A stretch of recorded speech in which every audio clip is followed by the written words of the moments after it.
sekolah tutup, pasar buyar, kantor-kantor pemerintahan tutup,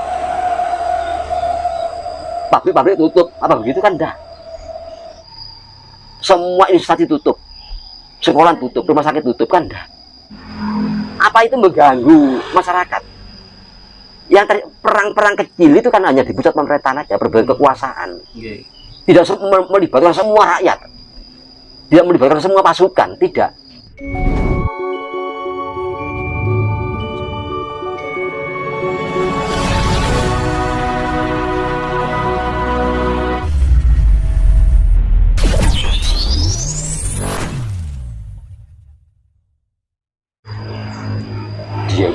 Pada zaman apa dimulai, berapa abad yang lampau itu, sekarang ini rupa-rupanya ada para ilmuwan itu mulai menyinggung usia Mojopahit. Apa dihitung sejak tahun 1293, yakni di mana Raden Wijaya itu dinobatkan sebagai Maharaja Mojopahit, ataukah dihitung mundur karena Mojopahit itu salah satu nama dari kerajaan waktu itu dan punya nama lain, ada Wilwatik Tapura, bahkan juga bisa disebut Kahuripan. Tetap dinamakan Mojopahit karena ibu kotanya itu di kota Mojopahit. Seperti hanya sekarang ini Indonesia bisa disebut Jakarta. Mungkin orang luar tidak semua menyebut Indonesia, mungkin menyebut Jakarta. Itu kan begitu. Nah, demikian juga Mojopahit. Kalau dipelajari dengan teliti, nama Mojopahit itu salah satu dari nama kerajaan waktu itu. Nah, secara global kan begini. Kita ini pernah mengalami satu musibah besar pada zaman kerajaan Medang. Kerajaan Medang yang berada di tengah-tengah Pulau Jawa, tepatnya di daerah Prambanan, Borobudur itu. Nah, itu disebut oleh sejarawan kerajaan itu namanya Medang. Kalau saya lebih cenderung pada besatannya Borobudur Prambanan. Jadi peradaban Borobudur Prambanan sama saja. Jadi terjadi Pralaya Agung, apa berbentuk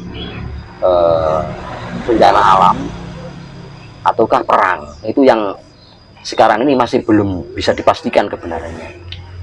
Kok semua bangunan-bangunan kuno percandingan itu tenggelam di permukaan tanah, bakal teruruk. Nah, itu disebut Pralaya Agung.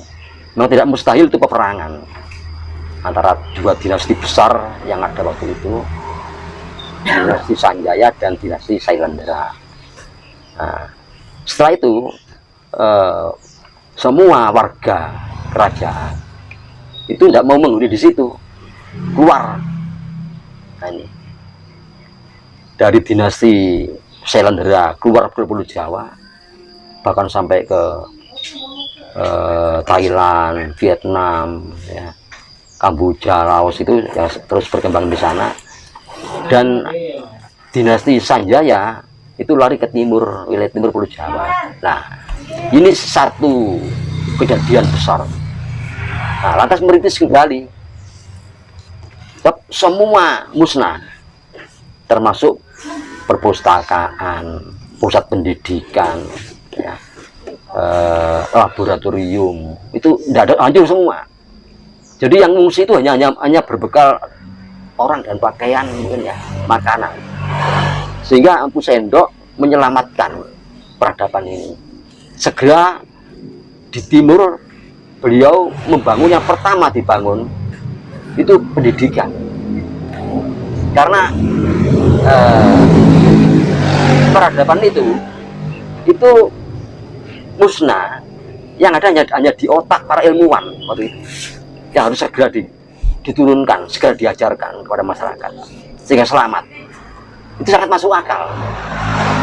Kenapa Empu Sendok itu mendahulukan pendidikan, sehingga saya memastikan bahwa Gunung Penanggungan itu pusat pendidikan, sekaligus pusat industri.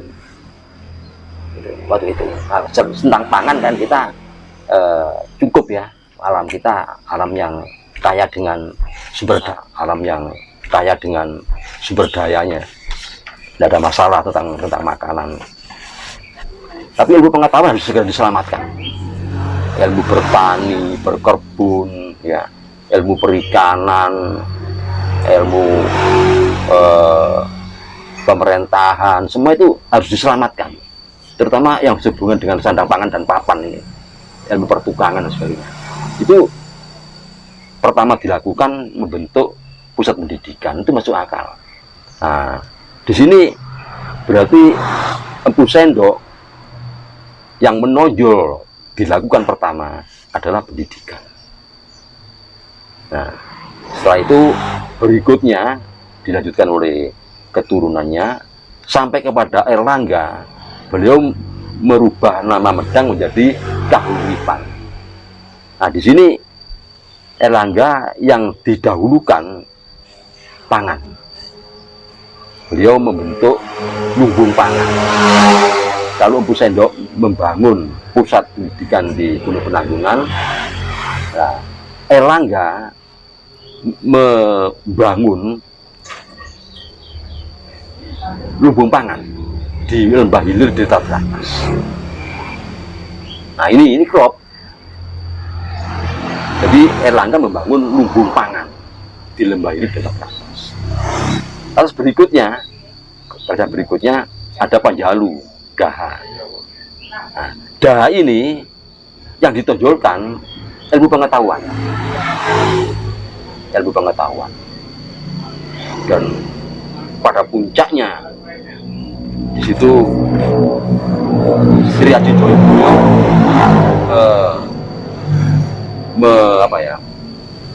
banyak menciptakan pengetahuan baru di situ, tetap kehidupan itu. Nah, selanjutnya Singosari sekarang. Ini garis besarnya aja ya. Kalau Daha itu Sri Adi Joyoboyo. Iya, ilmu pengetahuan. Jadi kalau Empu Sendok itu pendidikan, Erlangga itu sandang pangan papan. Kalau di Penanggungan itu kan pusat pendidikan dan industri. Ya, dan industri. Ya. Nah, Erlangga itu membangun lumbung pangan di Lembah Hilir di Berantas. Sekarang Sidoarjo itu. Nah, lantas Daha, ya, Panjalu, Sri Adi Joyoboyo itu membangun ilmu pengetahuan, laboratorium, perpustakaan itu dibangun. Terus berikutnya Singosari ini membangun pusat pertahanan. Jadi meningkatkan lembaga pertahanan dan keamanan Singosari itu, kuat militernya. Nah, oleh karena itu berdirinya Mojopahit ini tidak dimulai dari nol, sudah ditopang oleh pilar-pilar tadi itu, pendidikan, terus sandang pangan papan, ilmu pengetahuan, dan militer. Nah, empat ini menopang berdirinya Majapahit. Jadi Penjahit tidak dibangun dari nol, sehingga besar. Makanya kalau ada para ilmuwan menggabungkan mulai dari Medang, kayak Empu Sendok ini, Kahuripan, Panjalu, Singosari, Majapahit, itu boleh, bisa. Itu sebenarnya satu negara, satu kerajaan. Dan perpindahan ibu kota tidak berarti membubarkan yang sebelumnya. Lu apa misalnya ya, dari Singosari atau dari Kediri ya pernah pindah ke Singosari. Tadi pusat pemerintahan di Kediri. Sri siapa itu? Kertajaya. Ya, terus dipindahkan oleh Kenaro ke Singosari. Lu apa waktu pindah itu sekolahan tutup, pasar buyar, kantor-kantor pemerintahan tutup, pabrik-pabrik tutup, apa begitu kan dah. Misalnya dari Singosari ya, akhirnya direbut kembali oleh Kediri. Lalu apa pada saat perpindahan ibu kota dari Singosari ke Kediri ini, semua instansi tutup, sekolah tutup, rumah sakit tutup kan dah. Demikian juga dari Kediri ini ke Mojopahit, berdirinya Mojopahit. Apa itu mengganggu masyarakat? Yang perang-perang kecil itu kan hanya di pusat pemerintahan aja, perbedaan kekuasaan. Tidak melibatkan semua rakyat, tidak melibatkan semua pasukan, tidak. Jadi masih berjalan terus, sama halnya dengan sekarang ya, dari Bung Karno ke Pak Harto, kon rame itu, ada peristiwa besar. Loh, kita di daerah, apa ada sekolah, tetap jalan kan, kantor-kantor buka, pasar buka, rumah sakit buka, tetap yang laporan, yang misalnya mau gajian yang dikirim dari pusat, nggak mengganggu itu, sama dengan itu, sama dengan itu. Jadi mulai dari Kahuripan setelah Prayowagung ini ya, Prayowagung di Prambanan Borobudur itu, berikutnya kita berdiri lagi Medang sampai Kahuripan dan Medang. Ini satu kesatuan. Ini yang kadang-kadang di dalam benak kita ini seolah-olah perubahan pemerintahan, ya tidak. Jadi hancurnya satu negara, ganti negara, enggak. Ya berkelanjutan. Makanya Mojopahit menjadi besar. Kalau Mojopahit itu didirikan 1293, terus pada zaman yang buruk itu menjadi bersusuar waktu itu, ya tidak mungkin kan? Kan ditopang dari pilar-pilar ini tadi, sehingga besar itu. Nah, sekarang kenapa ini saya sampaikan? Kita ini sudah 2 kali kan berarti mengalami kehancuran. Zaman Prayowagung sampai dirahasiakan. Mungkin perang ini sangat dahsyat. Nah, terus kita bangun besar, hancur lagi Mojopahit pada akhir pemerintahannya. Ini kan sudah 2 kali. Nah, oleh karena itu yang penting sekarang ini kita akan menjaga persatuan dan kesatuan. Nah, kalau kita lengah, terjadi perang saudara lagi, seperti di akhir Mojopahit atau di Medang. Nah, ini berarti yang ketiga kalinya, mungkin kita parah akibatnya.